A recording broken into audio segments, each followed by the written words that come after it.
जलमध्ये वराहं च पर्वते रघुनन्दनं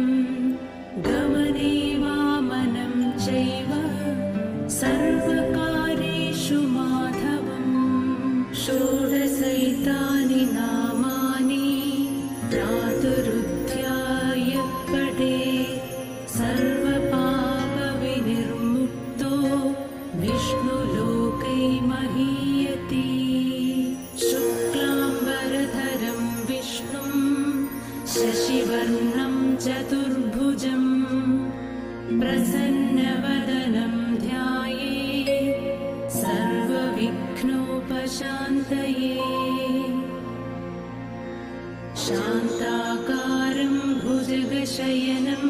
पद्मनाभं सुरेशं विश्वाधारं गगनसदृशं मेघवर्णं शुभाङ्गं लक्ष्मीकान्तं कमलनयनं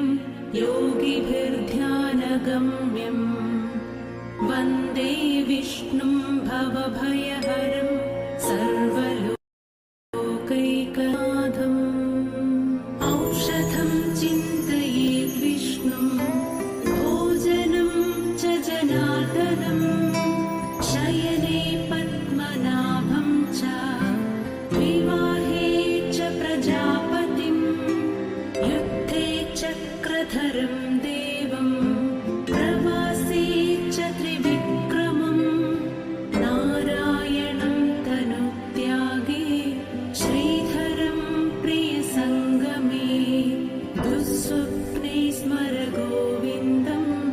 सङ्कटे मधुसूदनं कानने नरसिंहं च पावके जलशायिनं जलमध्ये वराहं च पर्वते रघुनन्दनं गमने वामनं चैव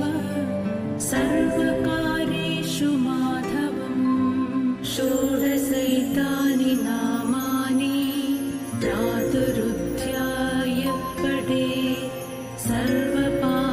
सर्वपापविनिर्मुक्तो विष्णुलोके महीयते शुक्लाम्बरधरं विष्णुं शशिवर्णं चतुर्भुजं प्रसन्नवदनं ध्यायेत् सर्वविघ्नोपशान्तये शान्ताकारं भुजगशयनं पद्मनाभं सुरेशं विश्वाधारं गगनसदृशं